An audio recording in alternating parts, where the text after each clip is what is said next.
Social media താരം റിൻസി മുംതാസ് വീണ്ടും ലഹരിയുമായി പിടിയിൽ. നെടുമ്പാശ്ശേരി എയർപോർട്ടിന് സമീപത്തെ ഹോട്ടലിൽ നിന്നാണ് MDMAയുമായി റിൻസി പിടിയിലായത്. റിൻസിക്കൊപ്പം 3 പേരെ കൂടി പോലീസ് അറസ്റ്റ് ചെയ്തു.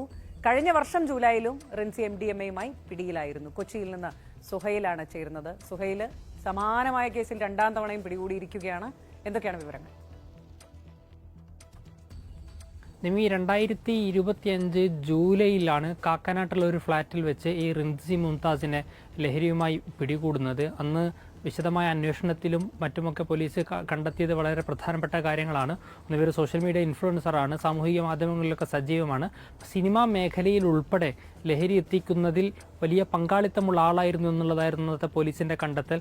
അന്ന് അറസ്റ്റും പിന്നാലെയുള്ള തുടർ നടപടികളും ഒക്കെ വളരെ സജീവമായിരുന്നു. അതിനുശേഷമാണ് വീണ്ടും അതേ വിഷയവുമായി MDMAയുമായി പിടിയിലാകുന്നത്. ഏപ്രിൽ 2-നാണ് സംഭവം. അന്ന് വൈകിട്ട് പോലീസിന് ഒരു ഇൻഫർമേഷൻ കിട്ടുന്നു. നെടുമ്പാശ്ശേരി എയർപോർട്ടിന് സമീപത്തുള്ള ഒരു MJ റെസിഡൻസിയിൽ ഈ ലഹരി വിൽപ്പനയ്ക്കും ഉപയോഗത്തിനും വേണ്ടി ആളുകൾ ഒത്തുകൂടിയിട്ടുണ്ടെന്ന ഒരു ഇൻഫർമേഷൻ കിട്ടുകയാണ്. പോലീസ് ചെന്നു നോക്കുന്നു. ആ സമയത്താണ് ആ ഫ്ളാറ്റിൽ പരിശോധിക്കുന്ന സമയത്താണ് അവിടെ റിൻസി മുംതാസിനെ കാണുന്നത്. ഒപ്പം 3 പേരുണ്ട്. ഇവരാണെങ്കിൽ ഫറൂഖ് സ്വദേശിയാണ്, കോഴിക്കോട് ഫറൂഖ് സ്വദേശിയാണ് റിൻസി മുംതാസ്. അവരിൽ നിന്ന് ഏകദേശം 3.58 ഗ്രാം MDMA ആണ് കണ്ടെത്തിയിട്ടുള്ളത്.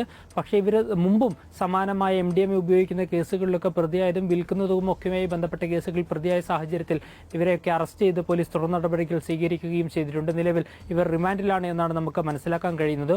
ഒപ്പം 3 പേർ കൂടി ഉണ്ടായിരുന്നു. ഇവർ ആ സമയത്ത് ലഹരി ഉപയോഗിക്കാൻ വേണ്ടി ഒത്തുചേർന്നതാണ് എന്നും അതോടൊപ്പം തന്നെ ചില വിൽപ്പന നടത്താനുള്ള ശ്രമങ്ങൾ അതുമായി ബന്ധപ്പെട്ടുണ്ടായിരുന്നു എന്നും പോലീസിന്റെ അന്വേഷണത്തിൽ കണ്ടെത്താൻ കഴിഞ്ഞിട്ടുണ്ട്. നിമി.